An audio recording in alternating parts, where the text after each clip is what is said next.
So I wanted to thank you all for coming, first of all. Second of all, I wanted to say thank you to Yura for accepting my invite. So Yura here is an expert in product management and a director of product at Ancestry.com. He's worked at Meta for many years, and I believe you were working on ads, right? That's mostly for maybe 15 years or so. Wow, impressive. Yeah. So you know a lot about like the system, how it works, but also as far as I recall, you started as an engineer. Yes, that is correct. Okay. That was quite some time ago, 20 years ago or so. I started as engineer, and that is a pretty common path to engineers to go and evolve in different directions. We can talk about that more into product management. The good news is that is not the only path, but that's pretty common in software industry. And was it hard for you to go? I mean, you already have all this engineering skills. Was it hard for you to move to product? I think that depends. So it was not hard for me. It could be hard for some people. I think there are several pieces that make a good, or I should say reasonably good product manager, because there is no limit of course. In my case, I did have some expertise. I had some formal education, a degree in organizations management since I'm 20 or 21. So I had some knowledge, not skills yet, but knowledge. And also naturally, it was a little bit easier for me to organize and lead people. That's why for me, it was not hard, but also for me, that was natural and even not deliberate given. So between Yura as engineer and Yura product as a product manager, there were like several years, and that was not my goal. It was just the path that I viewed through. So it came in naturally. And knowing the product management kind of evolved within the last 20, 30 years, it makes sense. But we like stories. So tell us a story, like you worked, where did you work, and how did it happen, and what was the product, and all that? Okay. Let's start with some stories, and we can go deeper. Please help to guide that. For some reason, I knew that I liked engineering first, because as a kid, I'd like to play computer games, and I was good in math, and just combine these two facts. And you want to be a software developer, there are computers, there is math, and these people get paid well, usually. And that was my first one. But the second one, the second part, I knew that I'm okay dealing with people for whatever reason. I'm pretty good collaborating with them. I'm pretty good making friends with my classmates, with my actual friends at different forums. And I spent time in a specific, but my childhood was pretty social. And when there was an opportunity to also get a second education and in management, I didn't know how to apply that yet, but I thought, okay, this feels good to me. So that is how I got my two basic degrees to begin with. One is in engineering, one in management. And that was interesting. But then a couple of years later, when working with the teams, inevitably there are some conflicts, there are some negotiations, there are some decisions to make. I was too junior to make it consciously, but somehow it happened that I was a little bit better solving the certain types of conflicts. I was a little bit better in negotiations. I was a little bit better of getting something done on behalf of the team or something decided.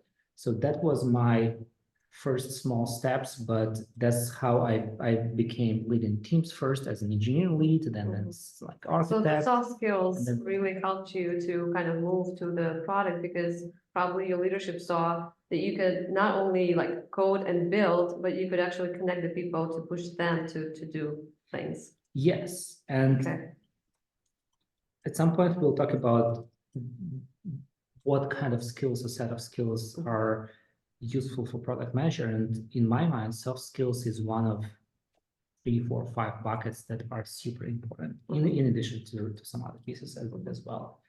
So I came with soft skills. I added my education on top of that. and I did have engineering as the domain expertise. So it was a good starting point for any product manager in any software technology industry. Okay. So another thing is since you were an engineer, you probably became a technical product manager by default, right? I actually first, as I mentioned, I started leading the engineering teams. So right. that was the engineering manager or development manager first for some time. Then I moved through project management because I spent about a decade at EPAM. EPAM is one of these consulting or outsourcing, if you will, companies. And when it comes to outsourcing, the most of this organizational management comes not in the form of the product management as we're used to in most companies around here, but that is the service for someone else. So by definition, the main decisions, the biggest direction is set by your customers. And that's why the biggest value as the leader around for a bunch of people that actually do work is not in product management, but in project management. So to organize them, to make sure that we work efficiently, that we work great. So my path was engineering into project management. And then upon moving to the States about 12 years ago, that was shift into different flavors of product management, including the technical one, but still being an expert and a leader in this domain. I still insist that there is not much difference between technical product manager and the rest of the product manager. It's just a different application of the skills. It's a different domain, and we can talk about that too. Right. So the interesting thing you said about, a lot of these outsourcing companies or consulting companies, they were more into like service, but even these companies are changing into like we're product led and things like that. So just deviating a little bit from the topic, but what I'm trying to get at is that even if you're in a accepting a job of a consulting company, that doesn't necessarily mean that you won't be able to be that product manager. Now, it just depends on what kind of what kind of like business you have or your customer. Will they allow or want a product manager on the from the side of the consulting? I must say that I want to add to that yes, the consulting companies are very different, and some of them take the more of this vertical integration and take the full lead over building products, not only products, but actually leading the certain business branches as well. And certain consulting companies, they specialize just on that only. So if you think about McKinsey, for example, they don't make that much time developing this software, but one of their most famous and most on-demand skill is to actually help you to make the business decisions, and then engineering wise you can build yourself or outsource. So consulting is not bad. Moreover, early in the career, getting through different flavors of consulting, it may be actually really good, because you get a lot of the inputs from different industries, from different domains, from different sizes and stages of business. So you learn fast, and then you can take it and apply to your home and the company that you will spend the next 5 years in. Awesome.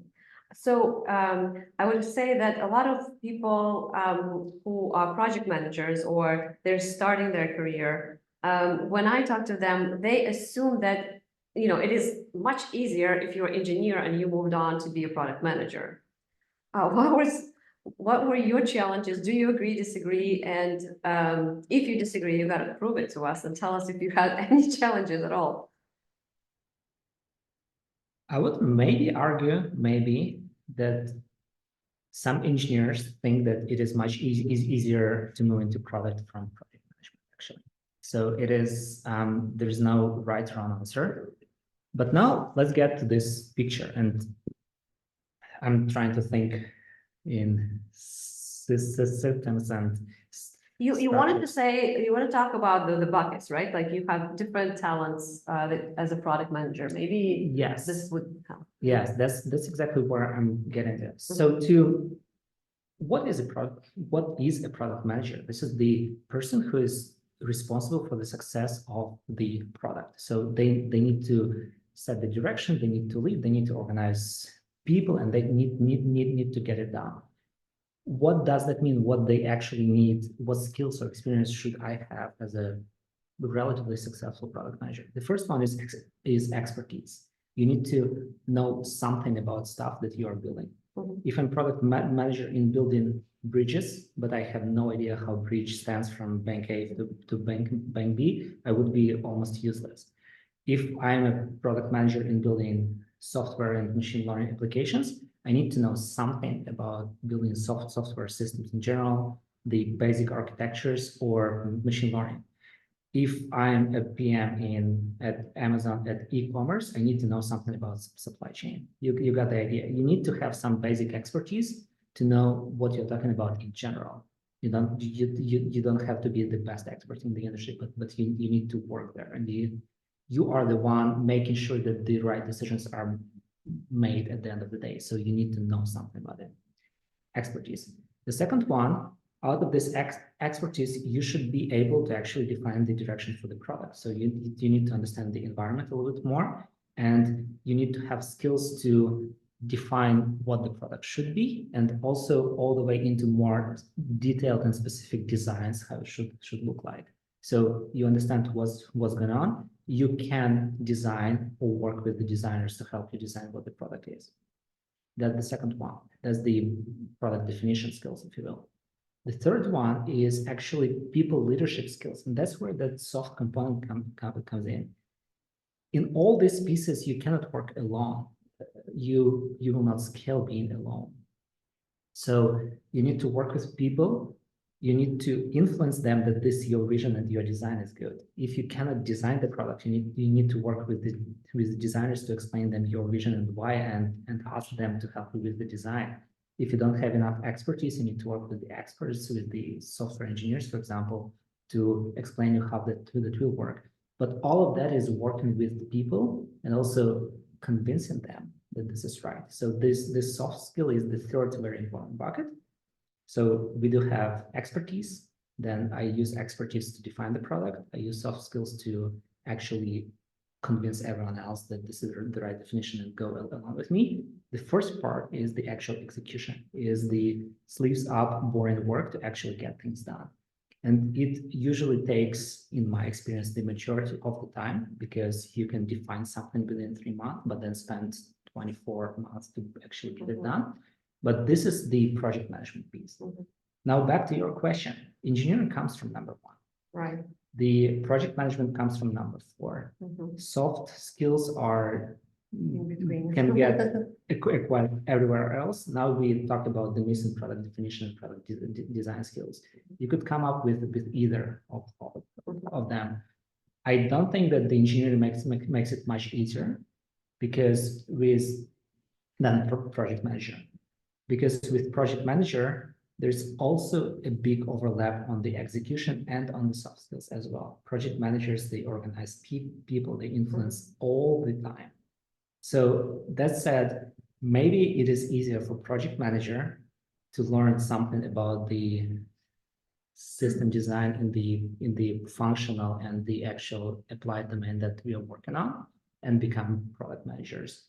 Or for engineers to learn how to lead and influence people and try to get into product management from knowing the systems that they build.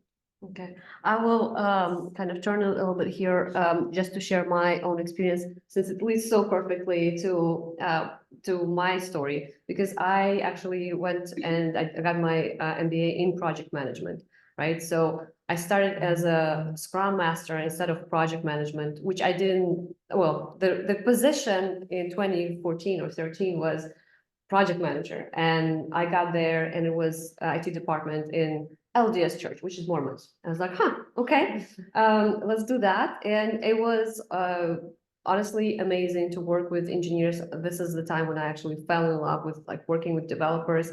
seeing the product being built and our iterations and everything, like the entire process was awesome. And so, but I actually took on a role of a Scrum Master, which that's where I learned about it. And then, so I did not think that I'll be a product manager in like a year after. But basically, a lot of these skills, when you learn to be a project manager, when you think about like, higher up, how you're gonna present, how you're gonna do all the analytics and metrics and all that stuff, like that's oftentimes, well, not all of it, but some of it is in project management. A lot of it is like, risk management, time management. When we think about all the like analytical stuff and budgeting, all these things that you learn as a project manager will help you in product. But I think as you evolve, as I moved to Texas and I started working on this health insurance company. And again, I came from like merger of two companies as a project manager. And then as it was done, it was successful. So the VP asked me like, well, what do you want to do? I'm like, I'm going to leave because I miss building with the developers. And he was like, well, wait a minute. We actually have these engineers and like they don't have like anybody to lead. And so to be frank, in my own experience, it was kind of interesting and it was fun and challenging because when I came to the engineer and he was this like older guy, he's like, who the heck are you? What do you know? Go in the corner. So I kind of had to prove that like I know something, right? But he was right. Technically, I wasn't like super technically equipped. I didn't know how to like, build an API or SDK. What the heck are those?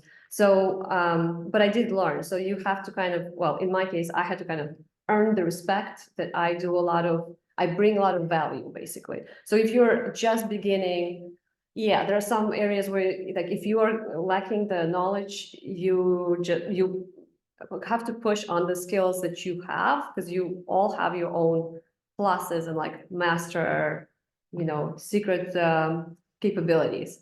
And so those were super useful. And so as I learned, as I went on, then I was taking different courses. The developers taught me a lot of things. So I became more technical, but it wasn't from the beginning. And so there are two types of product managers, actually, the business product and technical. And today it seems like most of us have to be technical, but it's different levels. Like I'm not technical as Yura here, like hello. But you also can learn, and also like when you go to, for example, at T-Mobile, there's a lot of business product managers, which means they don't really touch on the engineering much at all. They bring in their requirements.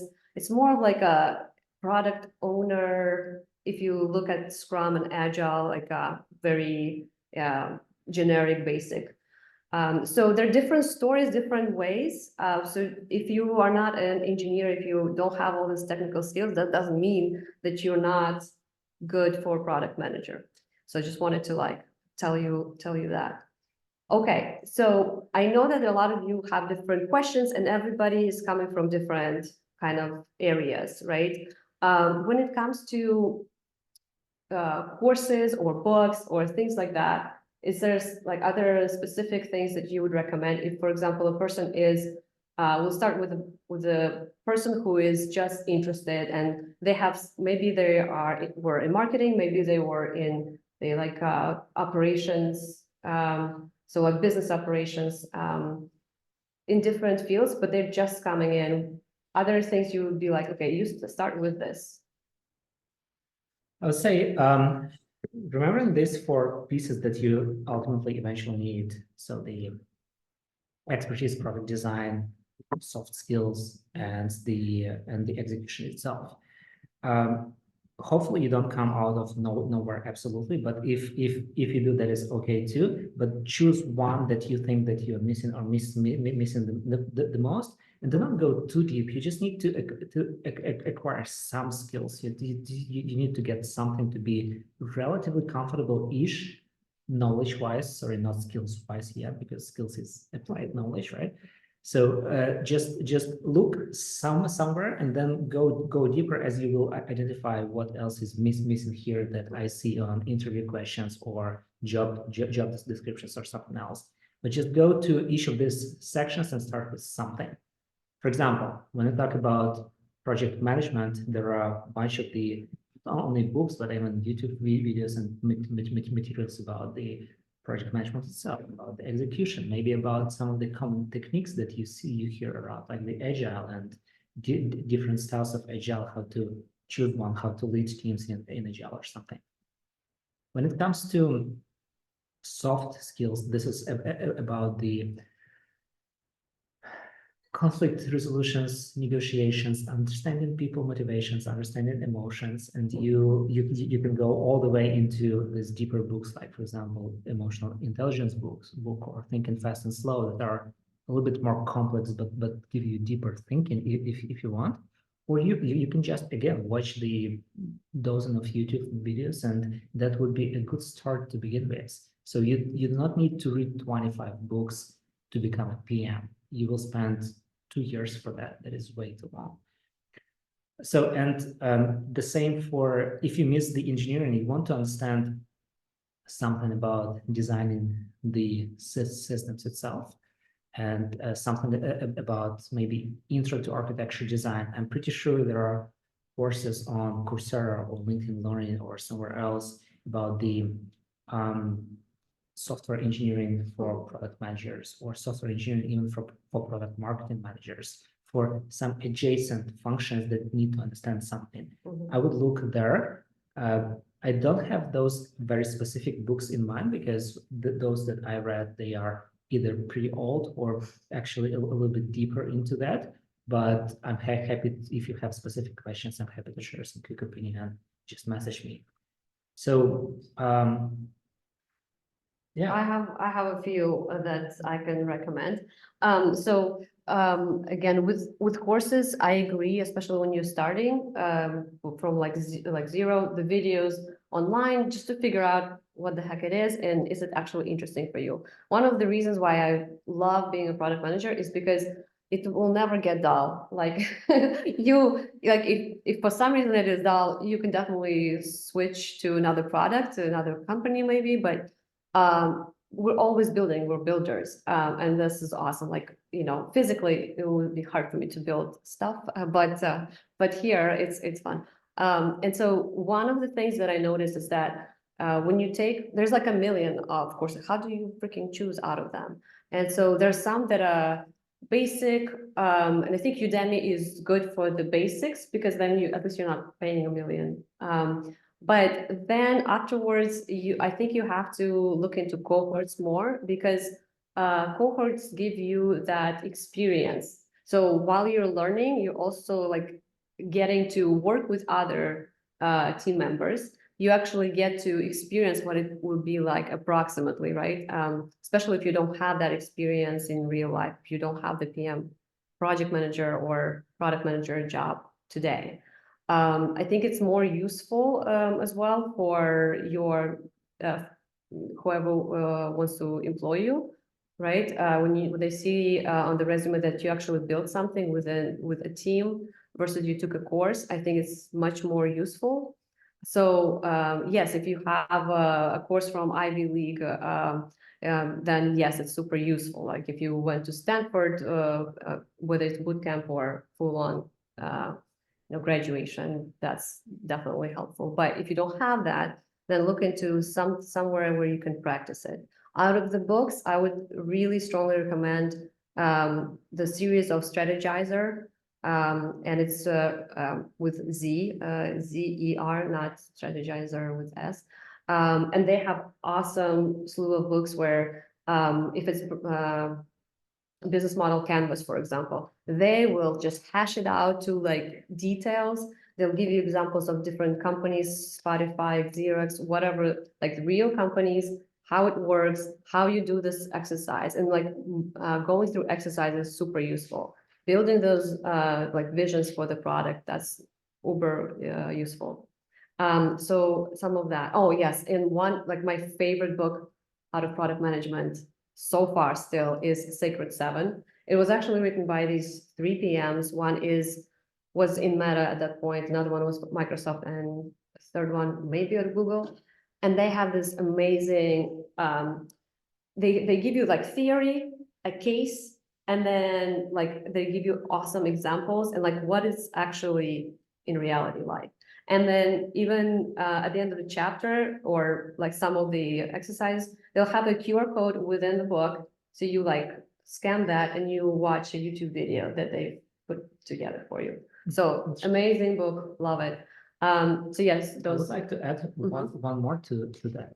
If you think about our goal, which is PMs always start with thinking about the goal, right? Mhm. So I would guess that the goal for most of us is to land the job eventually, and Yes. and then we will spend a lot of time to learn at the job, and we will do our best to go through the first 6 or 12 months, and then we become real PMs and we can do everything. So one of good resources to land the job is actually product management interview preparation books. Mhm. And there are a few of them.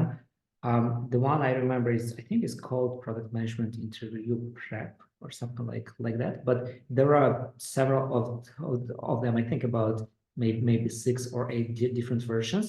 Most of them are the same. I would probably just look up at Amazon and buy the one Tracking with PM, I think. something tracking PM. Interview is one of them, because then you would see the variety of those interview questions, and hopefully you will get most of that mapped pretty well to these 4 buckets that we are talking about, except maybe soft skills. They are a little bit differently introduced right now. And just reading through that book will help you identify what is uncomfortable for me, where I should spend more time to understand that more, to learn more knowledge, or to find opportunities to apply that knowledge. So I wouldn't be shy out of this hacking tools to go through the interviews, especially once you think that you have the basics of everything, and now the next step, okay, how to actually find a job. That would be a pretty good one. I found it interesting that both of us have a similar experience where we kind of became PMs within the jobs that we had, well, companies that we had, which is, I would say, is the easiest. Like if you're already in the company, whether you are a UI designer or whatever the role is that you have, oftentimes it's easier to, because they already, like people already know what you are capable of. They're going to be more prone to help you. And they know your like strong skills, right? And so it's easier to get to the PM job if you haven't had that experience on your resume. If it's not the case, if you are, you're maybe not in the company at all, or the company that you're working in just doesn't have those roles, very rarely. So then you have to go look for other companies. What you do is, of course, you start with your resume. Well, before you start with your resume, you do that SWOT analysis, the strengths, opportunities, weaknesses, and threats that Yura mentioned, where you break down, okay, these are my strong skills. These are the skills that I'm not as good at, but I'm going to highlight what I'm really good at. And then you go into your resume and just don't throw it away, but rewrite fully. And you're rewriting after like reading all these books and understanding, like just think of it as like you are the Google that catches all the keywords. So now all the words that you're going to be using is going to be through lens of a PM, not a designer, not a marketer. So the experiences that you've had, even if you were in marketing, you have to rewrite it in the marketing, well, from the marketing to PM in a way that, yes, it's a little bit of you're smiling, but my point is that a lot of times product management has the marketing section in it, right? And so wherever it crosses, you have to translate it because you're building a product, and the product involves basically everything. And so highlight that. What you don't have is what you're gonna focus on when preparing for the interviews for sure, because I'm sure they will dig into that. So when I am not, my resume is not exemplary resume, but every sentence I have, a phrase I have is about achieved, what I delivered, like all of them lead to percentage, to metrics, to what I have accomplished. I don't talk about I manage 3 people, I manage 15 people, it doesn't matter. To me, the real estate of resume is important. I don't know, maybe things are changing, but so far I just keep it 1 page, doesn't matter how many years it's gonna be. Unless a recruiter tells me, oh, it's different, now you can have 2 pages. I just shove it all in one. I do use, I don't know, it's probably a very well-known trick at this point. I do use a whole bunch of keywords, put them on the footer header. Do you do that? And then put it in white, and then PDF will never show. That sounds cool. I didn't think about that. I still don't know whether it helps, but I mean, so far I don't complain. So try that. So there are lots of different quick tips of what you can do with your resume, but definitely rewrite it in through the lens of PM. So let's imagine we did the resume. Let's imagine we understand, okay, these are my strengths, these are my weaknesses. And what's next? How do you prepare for interview? If you've gone to interviews, you already know what kind of questions they ask. If you haven't, maybe let's bounce out a couple of questions to the audience so that they, write it down. But I can start so you can think of of some of them. So usually, I mean, there's what I do actually for the interviews. The last time I interviewed or prepared for interview was 2021. Perfect time for the marketing for finding a job, because everybody wanted to find more employees, which was great. And so I had an Excel spreadsheet. I had all the basic questions and not basic questions. And then I had an answer for every one of them with the metrics, with blah, blah, blah, my entire story. And the reason why I do that is because, especially when you start, you could have a full schedule of these interviews. That's one problem. The other problem, you don't have as many, but you're so nervous at this point. You're like, oh, I forgot. And I forgot to say this and that. So it's a kind of a cheat sheet, because even when you starting the conversation, and maybe at some point you start being nervous, you just take a quick look and you remember. And so then you can tell the story, and and you use SMART or START technique. There's different other ways how to tell the story of how you achieved what you were working on.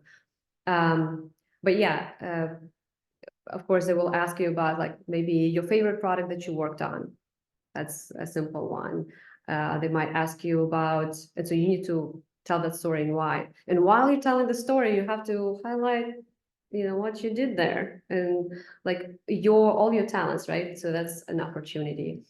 Any questions that you can think of in particular? So that one about your favorite product is a good start, but then the follow-up is usually, for example, one of my favorites is Spotify. The follow-up question would be, how would you make Spotify better? Mm-hmm. And it can be actually pretty hard. And when you get the answer I would like more Beyonce music, or I would love auto-generated playlists, that's a pretty weak answer. So you probably want to start with the thinking of what Spotify wants as a company, and how and what is better. Is it for the company? Is it for the customers? Is it for the artists actually as another segment of customers? So that's one. When we talk about, for example, execution pieces, there could be questions about, assuming you have some past experience as a product manager. Give me the examples where you did not plan something well, or where you did plan something well, or where you had 2 days to plan something that you didn't have enough knowledge about, and you had to get a bunch of people to get there.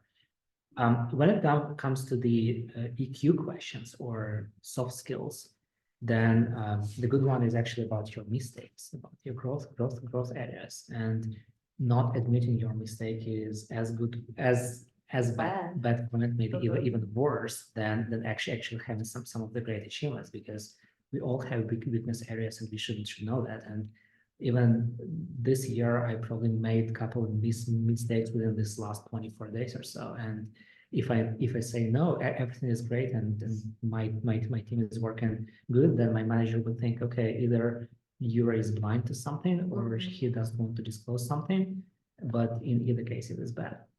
So, and sometimes depending on the interview format, we could go into product design as well. So like sketch, in case of Spotify, how would you make Spotify better? I would let, eventually I end up with the answer, for example, that I let artists to create music on the fly or to master their songs on the fly.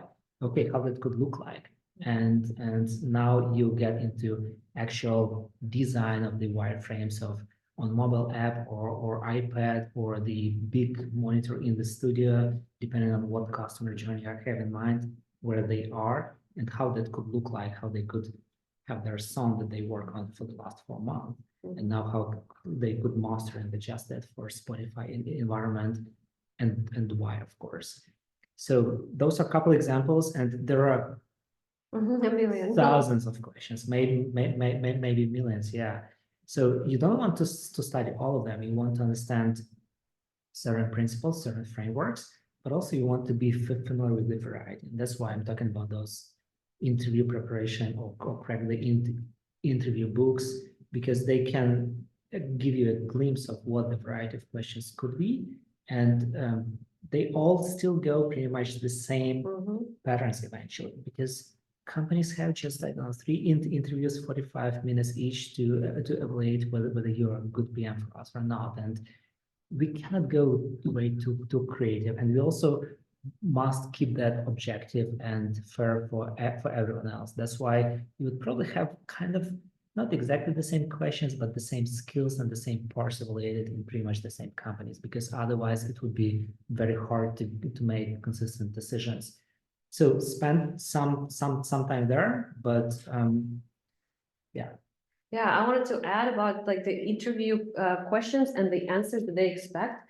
They kind of have, you know, they're also used to the answers. So there's like a, you know, a structure to your answer basically, right? And so if you go off it, I mean, they might, if you're lucky, they might say, oh, she's creative, okay, or he's creative. But overall, they'll be like, that was wrong, you know, like, because also, as you said, they're chip. They came in, they're in between meetings, they came in for these 40 minutes to talk to you. And frankly, it even depends on their mood at that time. If we're talking about Fang, the variety of questions, like I love the design questions, you know, design, this is like, you know, awesome, interesting, and you get to, they want to see how your analytical brain works and how much of it is like how good you are at this. And so they kind of score you at analytics, how analytical you are, critical thinking, EQ, yes, and then what else? There's like another one.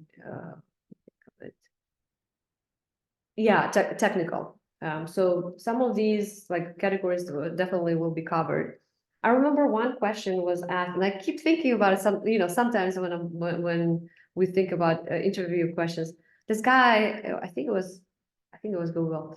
This guy, and he was like, just clearly he was working on something else, and now he's like, oh hey, I'm gonna talk to you now, and he threw a question of, imagine that you are on a planet that has no gravity, and there's a box, and within a box there's like oh, I don't remember anymore.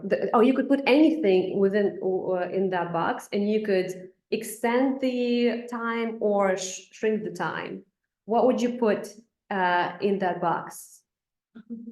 Good luck, right? And so you kind of think about like, oh, maybe I could put an art piece, and like, because it needs to like create value. Like, all right, you know, maybe it's an art piece, maybe it's this, maybe it's that. So and at the end of the day, you still don't know the freaking answer.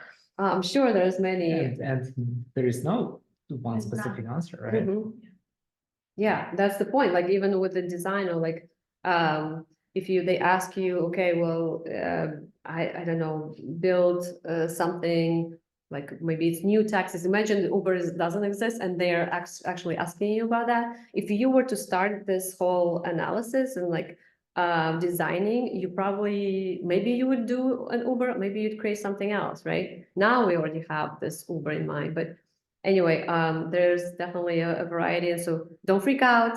You always ask for, oh yes, that's important.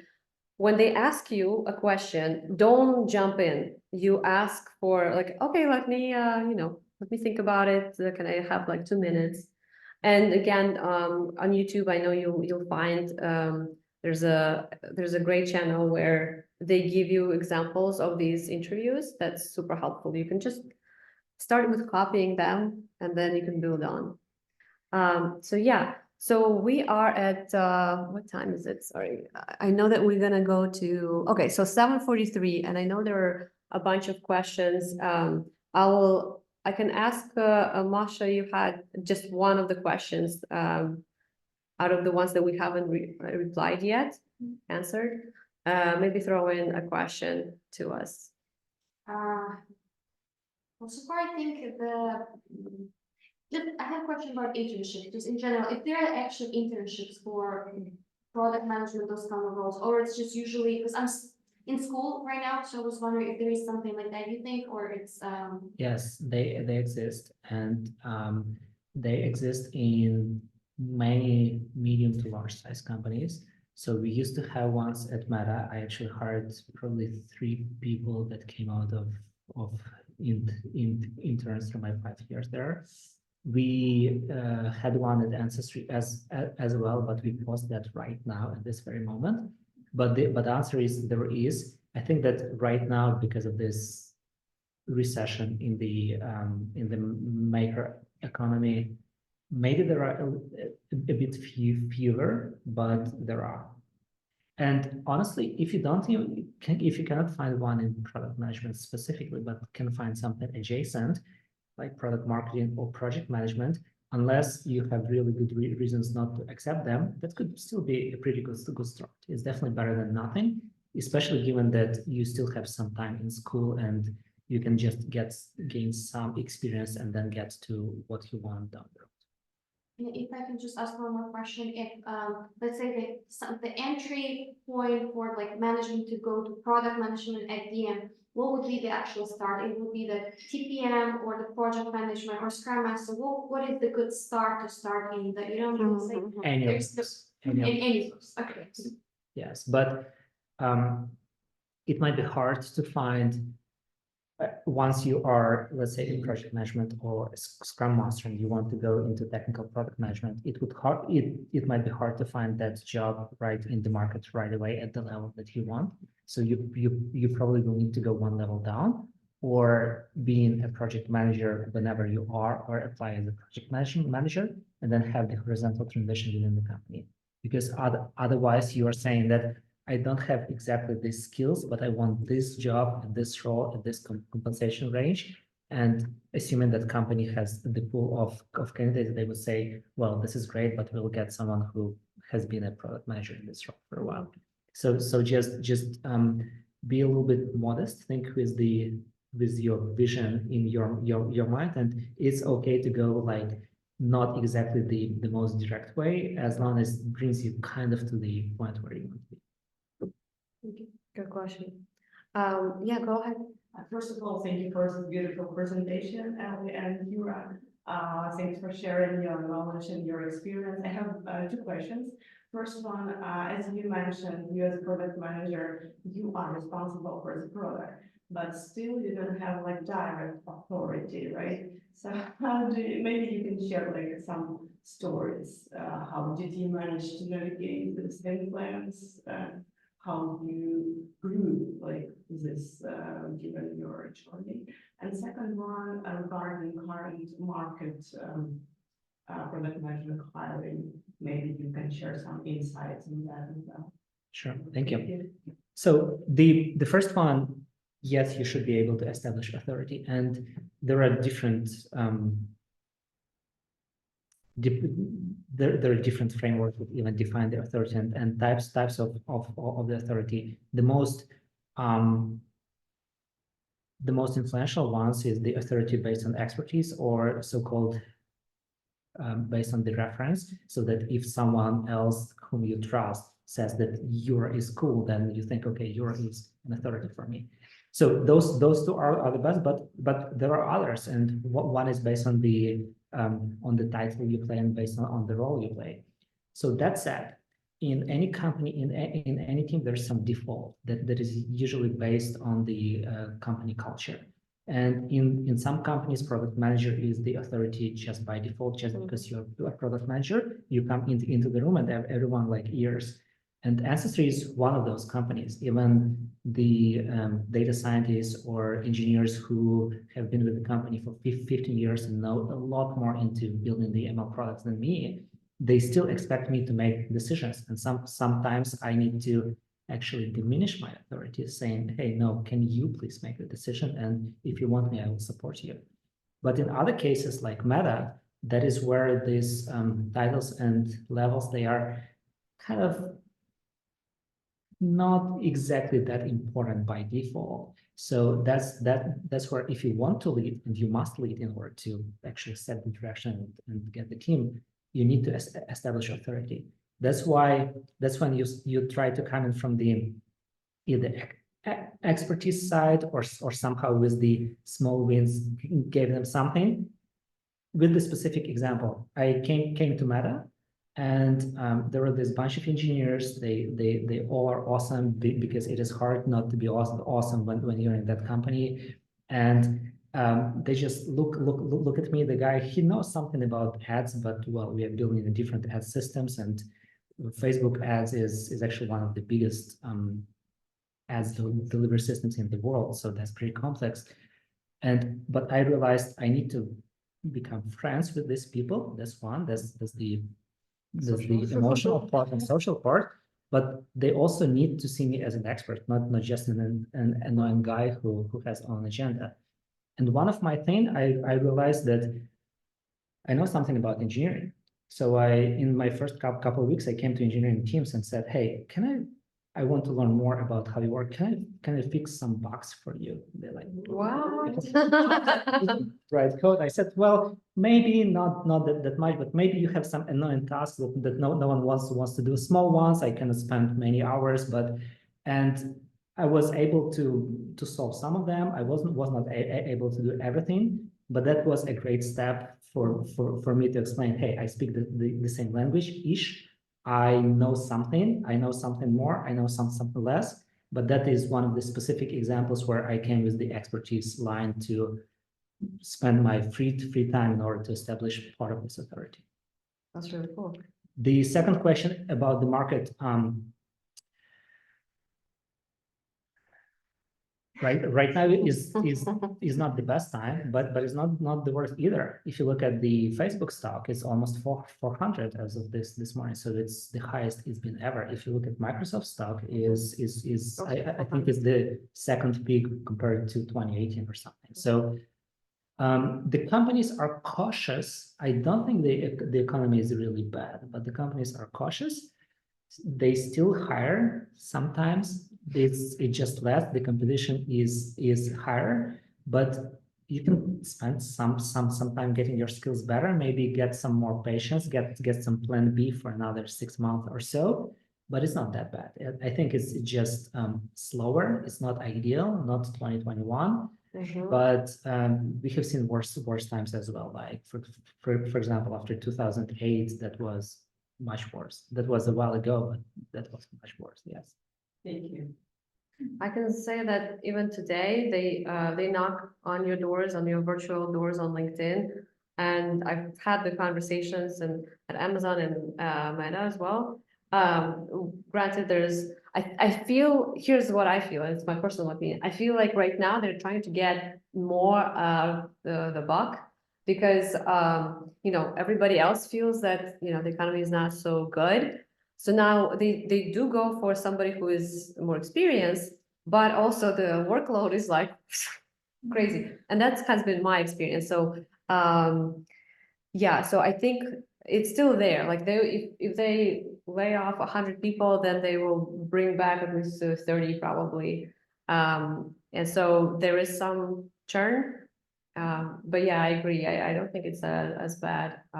It is more competitive for us, yes, because the supply is bigger, but demand is still there. It's just maybe a little bit small, like 20% smaller, but it is not zero. Okay, we're getting closer to the end. We have 7 more minutes. If there are other questions, please let me know. I do have questions on Luma. And so I will just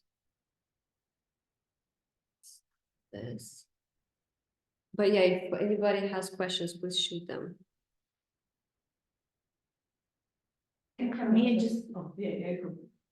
I'm in marketing, I have been in marketing for like more than 10 years. That's impressive. So, it's interesting, like, how do you actually convert without being in the company? Because I left my previous company just to take a break. So now if I'm gonna go to the product marketing, obviously, you know, I can think about my previous experience and see how I can tailor that into the world of product and take some courses. But going back to the how competitive the market is, it's really hard to get to the point like why do people hire you if you're trying to tailor yourself, but you don't have like as much applicable experiences as someone else who has been in product management specifically. I think that's kind of, because I thought about product marketing, right? Product marketing manager. But still it requires a little more of that product knowledge. Yeah, I think that, well, I will not lie, this is a little bit tough. I would probably recommend to go 2 directions simultaneously. The first one is you're an expert in marketing. You can, and you probably have some time and options while you're working on the option B. So you could actually go back into the marketing vertical that you're confident in, but in the company that would potentially give you more exposure into the product world, maybe some of the product marketing-ish positions that would let you to horizontally move there. Or even if you don't move technically, you could gain more skills and more expertise that would help you to get there later. But that's the first direction. And simultaneously, I would work on the second one is I would keep looking on the product management roles that are similar to marketing, that could be PM in companies that build marketing tools, for example. Adobe, for example, they might appreciate your marketing experience. Or look at the non-technical product roles that Ali mentioned that maybe require a little less of that specific engineering experience or the system design experience. Or maybe attempt to go into the product marketing. But like with any bets, you don't want to put all your eggs in one basket, so you can probably go both. And while you're working on the second one, if it takes longer time, you at least get the benefits of the first one. I would think something along those lines, but unfortunately, I don't think there is a magic answer. It's like the reality that we need to understand and see what plays the best for us and diversifies our risks and gives us more chances. Thank you.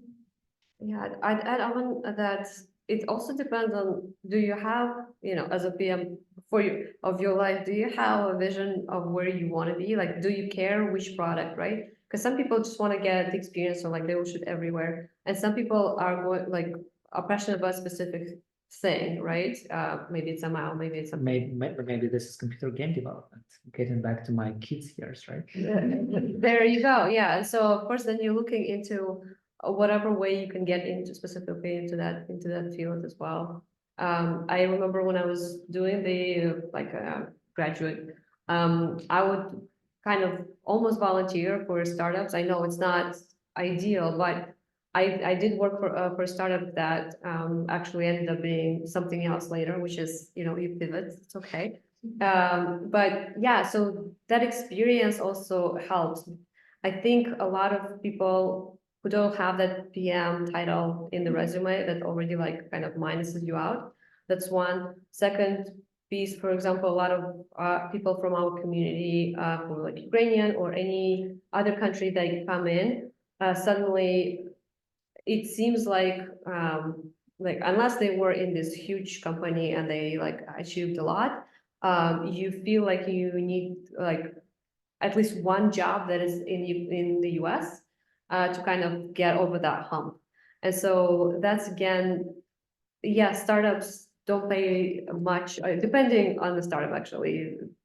Actually, I cannot say that all startups pay poorly. Some startups pay pretty well, but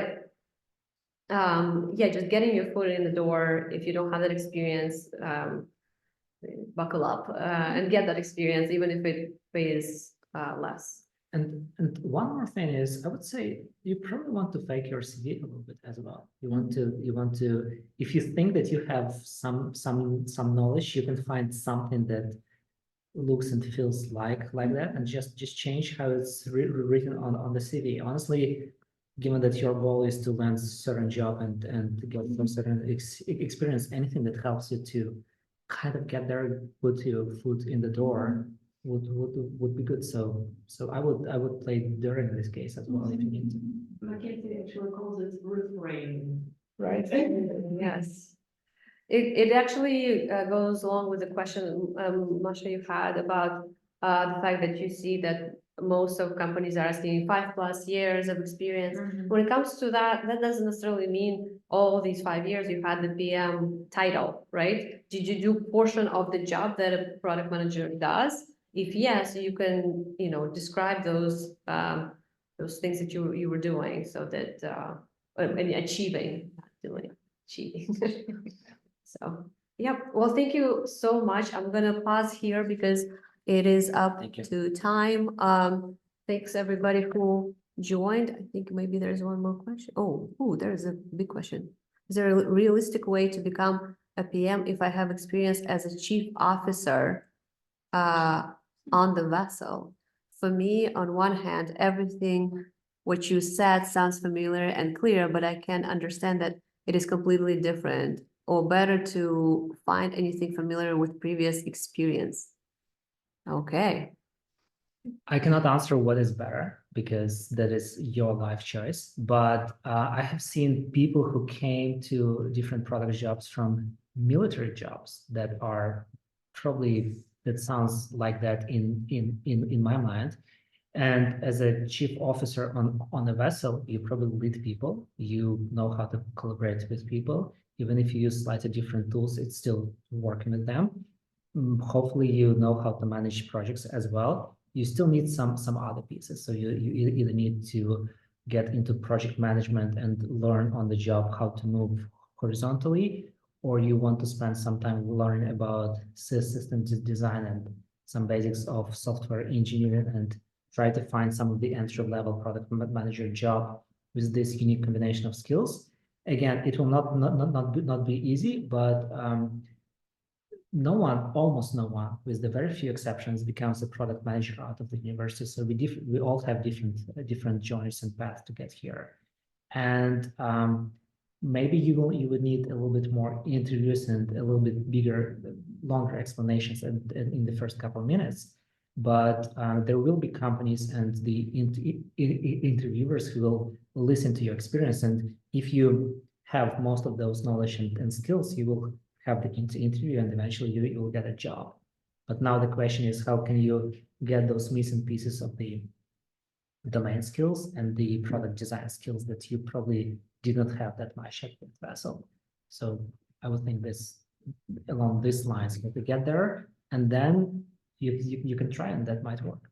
I think a lot of companies actually really not prefer, but whenever it's a person that served in the military, has something to do with it, they usually prefer it because right off the bat, before you even talked, they already assume that, you can wake up at 5, you're very structured, you're like, and you can do the, chain command, and so a lot of things are already there, right? And so now you just build on that with the skills, just like Yura mentioned. All right, and that was our last question. Thank you so much, and hope you have a wonderful, and he says thanks, wonderful evening. All right.